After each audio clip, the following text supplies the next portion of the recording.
இன்றைக்கி நான் பலாப்பழம் பச்சடி தாங்க செஞ்சு காட்ட போகிறேன். இப்போ பலாப்பழம் சீசன் இருக்கிறதுனால பலாப்பழம் அதிக அளவில் கிடைக்குதுங்க. நல்ல பழுத்த பலாவாக எடுத்துக்கோங்க.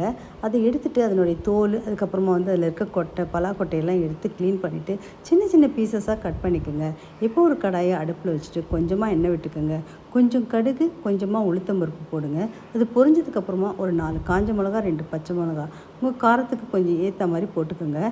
இப்போ இதை நல்லா கலந்து விட்டுட்டு கொஞ்சமாக மஞ்சள் தூள், கொஞ்சோண்டு உப்பு போடுங்க. ஏன்னா அப்போ தான் இனிப்பு கூட்டி ஜாஸ்தி தரும். இப்போ ஒரு 3/4 டம்ளர் அளவுக்கு தண்ணி விட்டு இதை மூடி வச்சுருங்க. இந்த பலாப்பழம் நல்லா வேகட்டுங்க. வெந்ததுக்கப்புறமா நம்ம 1 கப் அளவுக்கு வெல்லம் போட்டு இதோடு நல்லா மிக்ஸ் பண்ணிக்க போகிறோம். மிக்ஸ் பண்ணி நல்லா சிம்மில் வச்சு மூடி வச்சுருங்க. இது நல்லா கெட்டிப்பட்டு நல்லா டேஸ்ட்டாக வருங்க. பாருங்கள், நல்லா கெட்டிப்பட்டு நல்லா திக்காக இருக்குது. இப்போ பலாப்பழம் பச்சடி ரெடி ஆகிடுச்சுங்க. இந்த வீடியோ உங்களுக்கு பிடிச்சிருந்தால் லைக் பண்ணுங்கள், ஷேர் பண்ணுங்கள், மறக்காமல்